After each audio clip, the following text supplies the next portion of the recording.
Ustadz gimana takut terlalu soleh nanti takut ujiannya lebih berat. Subhanallah. Orang soleh memang lebih berat cobaannya, tapi jangan difahami beratnya ini berarti mereka akan diberikan ujian yang membuat mereka tidak mampu melaluinya. Bukan. Jadi Nabi SAW pernah begini, ditanya. Waktu itu beliau lagi demam. Kemudian ada seorang sahabat masuk ke dalam rumah beliau lalu memegang, kaget. Nah, demamnya itu panasnya Nabi sampai tembus dari selimutnya. Kena panasnya gitu.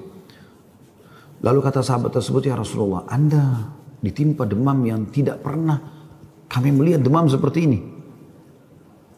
Kata Nabi SAW, benar, saya diuji 2 kali lipat dari ujian kalian. Jadi kalau orang demam biasa, dia demamnya double gitu kan, Nabi SAW sebagai Nabi tentunya. Dan tidak mungkin ada di antara kita mencapai derajat Nabi kan gitu. Kemudian sahabat ini bertanya, ya Rasulullah, apakah berarti dengan itu Anda mendapatkan double pahala? Kata Nabi SAW, iya. Jadi misalnya gini, kalau orang yang tingkat kesolehannya lebih tinggi, mungkin kalau orang yang lebih rendah dari dia, flu-nya 3 hari atau 1 minggu, dia mungkin bisa 10 hari. Tapi ujiannya sama saja kurang lebih gitu kan. Cuma mungkin secara volume lebih besar sedikit atau lebih panjang gitu kan. Tapi Allah SWT berikan mereka perangkat keimanan sehingga bisa mereka melalui. Terbukti di hadis lain disebutkan, jadi hadis yang serupa tadi tapi ada tambahannya, kata Nabi SAW, orang yang paling berat cobaannya adalah para nabi-nabi. Kemudian datang orang-orang yang tingkat imannya mendekati para nabi-nabi. Tapi ketahuilah, seseorang di antara mereka orang beriman itu diuji oleh Allah Subhanahu wa taala, dengan cobaan kemiskinan sampai-sampai mereka tidak mendapatkan sobekan kain untuk menambal bajunya yang robek. Tapi ketahui, mereka mencintai cobaan itu sebagaimana kalian mencintai nikmat. Jadi memang Allah SWT berikan mereka hati bisa menerima itu. Bahkan mereka menikmati cobaan tersebut gitu kan.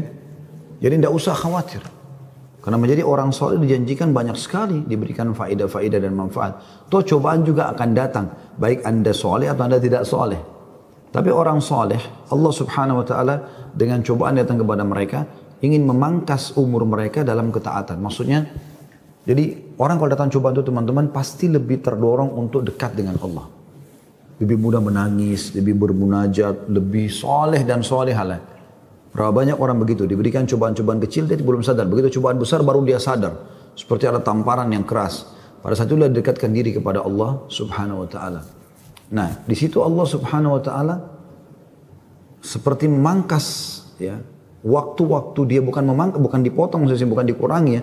Tapi maksudnya waktu yang tadinya mungkin dia bisa gunakan pada hal yang sia-sia atau maksiat, itu digunakan dalam kesabaran dalam menghadapi cobaan. Itu maksud saya. Walaupun nabi-nabi itu berat cobaannya, tapi Nabi Muhammad SAW menikah, punya anak, gitu kan, tertawa, tersenyum dengan para sahabatnya, beliau gembira, dan mayoritas hidupnya bahkan bahagia. Cuma memang kalau cobaan lagi datang, kadang-kadang Allah Subhanahu wa ta'ala lebih beratkan buat beliau. Alaihissalatu wassalam, sebagian tadi hadis tentang masalah demam. Tapi itu pun Allah juga berikan perangkat untuk bisa melalui, dan bahkan pahalanya pun balasannya double. Karena kata Nabi SAW, inna idhamal ajri ma'idhamil bala.